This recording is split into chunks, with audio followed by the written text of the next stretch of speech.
Hey, good morning, good afternoon, good evening, how are ya?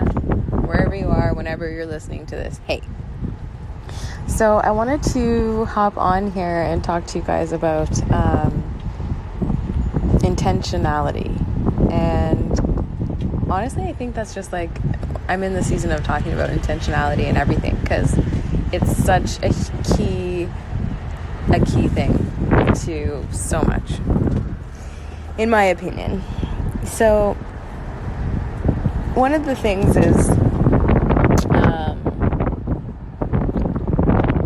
how we're in a society where we have probably have like the most amount of championing and cheerleading for self-love and self-awareness and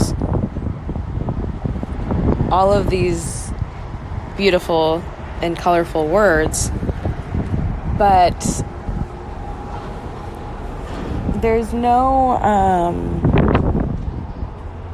it's all done very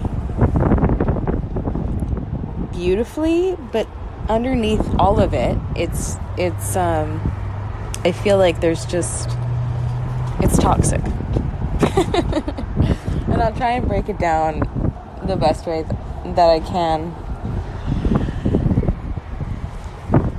So for instance, there's such a nonchalant attitude and culture around drinking and like going out and having a good time with your friends, or like having a drink every day after work, or it's just so a part of our culture, it's not even funny. Like, it's more, you probably get asked more questions if you're not drinking and as to why you're not drinking than you do if you're drinking too much. People don't ask questions. You know what I mean? People tend to turn a blind eye now more so to the person who like drinks all the time and talks about drinking all the time. Like, no one wants to address it, you know? And I'm sure like we all know that one person who always constantly refers to it, or is like always surface levelly like, oh, weekend, yeah, drink this. And it's like all the time though. And it's a constantly referrals to drinking and just, but it's funny and it's in a joking manner. And we do that in society a lot. But then we want to negate the fact that like we have the highest numbers of alcoholism and addiction rates that we have probably ever seen in humanity. You know what I mean? Like, we only look at the fun side of it, and what they show us is only the fun side of it. Like, we have billboards of like Coors, and we have billboards of this, and we have billboards of like this beer company and this liquor company sponsorships, and you know, it's such a fun and lavish lifestyle that people just like, that it is being sold to us as normal and as not hindrance on your soul or on your body or on your health. And it's a lie. It's a fabrication. And that's quite frankly not where your relaxation is found. Your relaxation is truly not found in a glass. Like, if we really break it down and think about it. You know what I mean? Like, logically speaking. That is not our only piece of enjoyment in life. And if it is, then we need to break it down and figure out why. Why are we constantly just waiting for the end of the day to have that beer? Why are we constantly waiting, you know, for the weekend to run away and escape? Why are we constantly waiting for the kids to just pass out and so you can just have that glass of wine, or go out with the girls and have the glass of wine, but nobody talks about why it's needed. Quote unquote needed.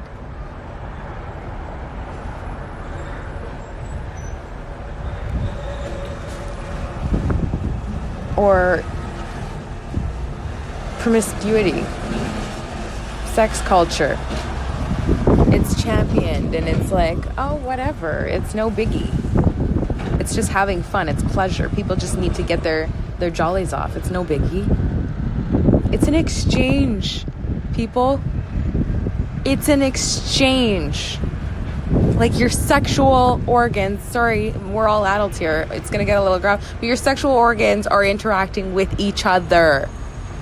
It's not just meh. Like it's an exchange. There's a give and a take.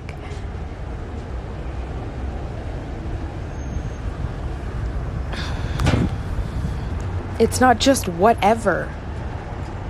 But we just continually like champion it on, like, ooh, whatever, young and free. Let your freak flag fly.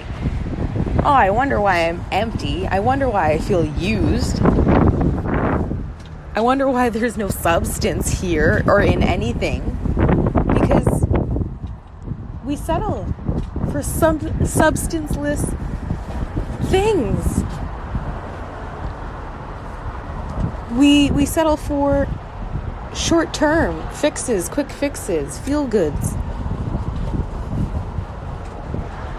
And it's championed by society, by the programming, because we're told that's where it's found. That this is where your happiness is found. In this picture, this is what it looks like. This is what a happy marriage looks like. Is your wife, dressing like this and screwing you 24/7. That's what real marriage is. And if you don't get that, then you better divorce and you better look somewhere else. It's programming.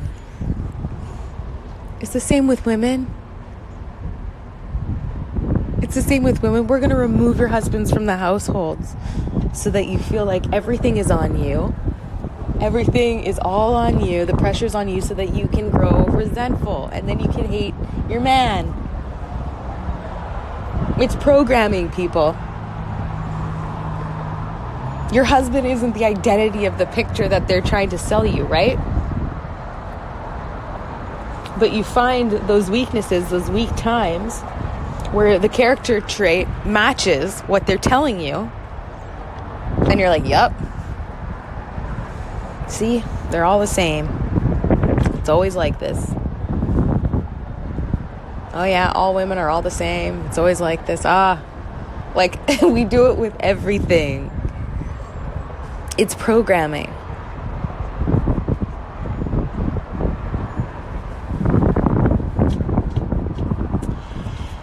It's wild because once you see it, it's then you can really start to realize in all of the ways that we allow the programming to fiddle us around and how we use it in our daily lives.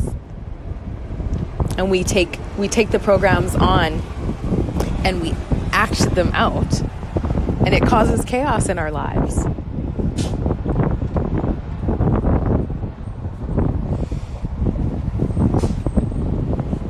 Like, why don't we want to talk about the realness? Why are they selling us a dream? Why don't they want us to live in reality?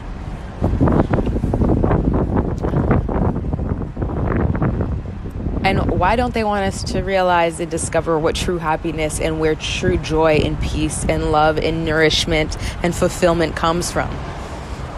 Why do they want to keep us searching and exhausted with no time, no energy, depleted, at least with that mentality? Why do they want us to think that way?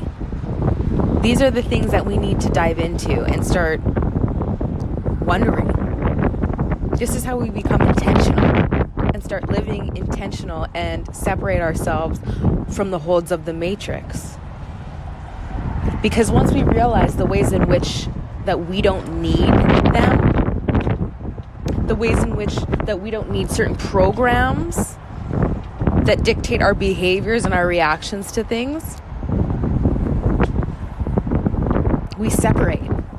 We don't need it anymore. We don't need crutches. We're no longer triggered. We are free. We become free. You get what I'm saying? We find our true purpose. we realize what our true purpose is and what God's true intention for us was. We realize that he was never the enemy.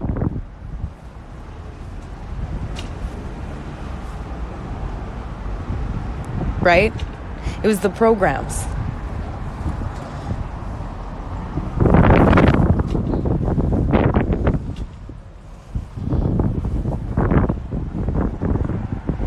It's all connected. All of it. And there's so many layers, it's not even funny. And so if we can see the ways in our daily lives where we are clinging on to certain programs and keeping them going, we're going to continue, if we don't realize them, we'll continue to have side effects of them. Right? And the side effects look like broken relationships, not feeling good enough, not knowing your worth, feeling like you're trapped, feeling like you're stuck, like you're hopeless, like there's nothing.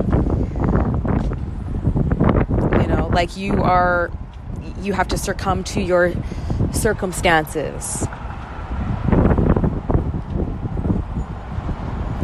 But it's not true. That's a lie. It's a flat out lie.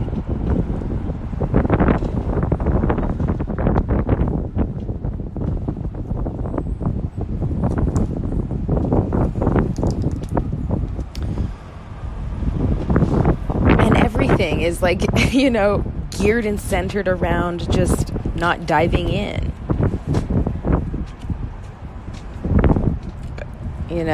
Trips, fashion, all of these different types of things. They're fun. Don't get me wrong. These things are fun. I indulge in them as well. You know what I mean? But this is what I'm saying. Like, they don't make us.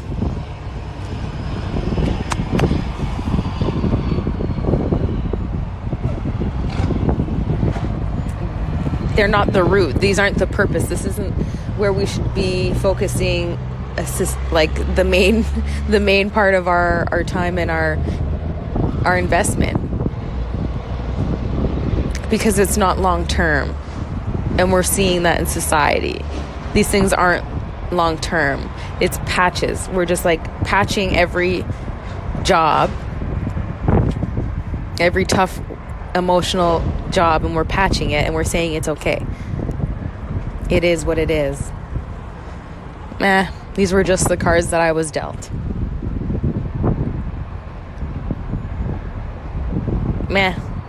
I'm a Libra. It's my personality trait. I have no control.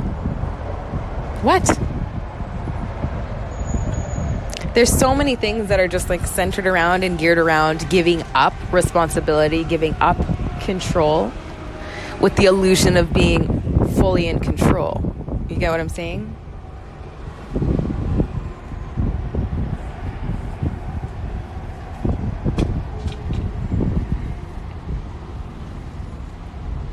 And why do we want to just stop caring? Like, why do we want to be in that mindset of like, whatever, I don't care, life is, I'm just going to live in the moment? Why? Why are you buying what they are selling you? Why are you just limiting yourself to that?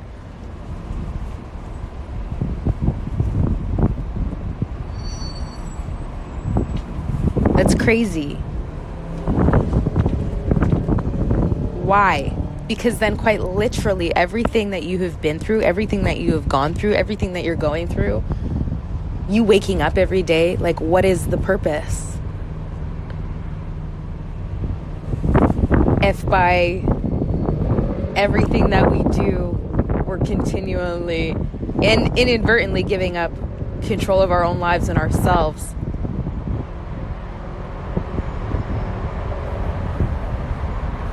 and we're living for other people. We're not even living the lives that we want or that we yearn for or desire. We're living lives that we're being sold and being told is the life and is the way and is where happiness is found.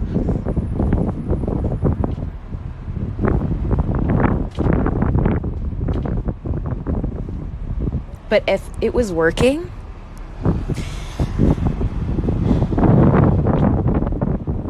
it was working, then why is everything seemingly looking like it's falling apart? Why are people breaking down so much, right? Why are people lost more than they've ever been lost before? If we are also at the most heightened supposed messaging of self-love. It doesn't make sense, does it?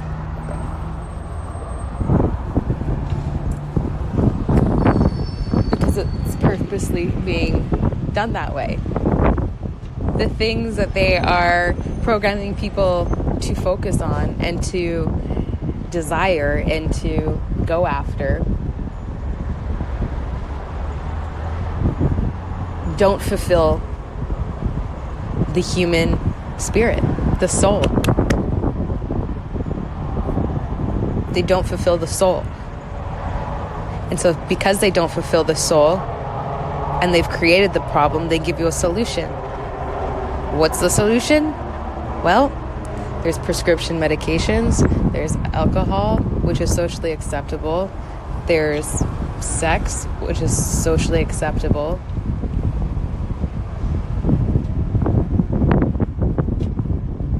there's drug use, socially acceptable, treating people like garbage, it's socially acceptable, it's fine because someone hurt you once, so you're allowed. You see what I mean?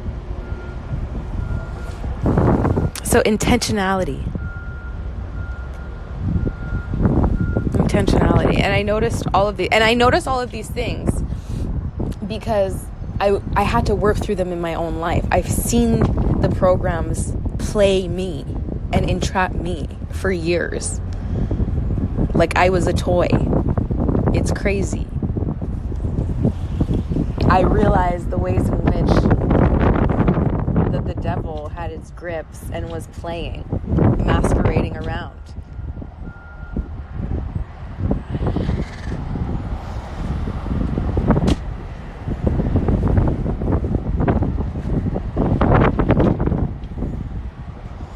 So that's just some food for thought.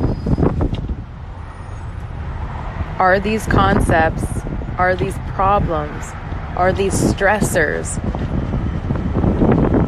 in your life that don't go according to plan, are they genuinely yours? Or are they a part of a program that you have been made to believe is yours and that you need to hold on to and that you have no control over changing? Stay blessed, stay well.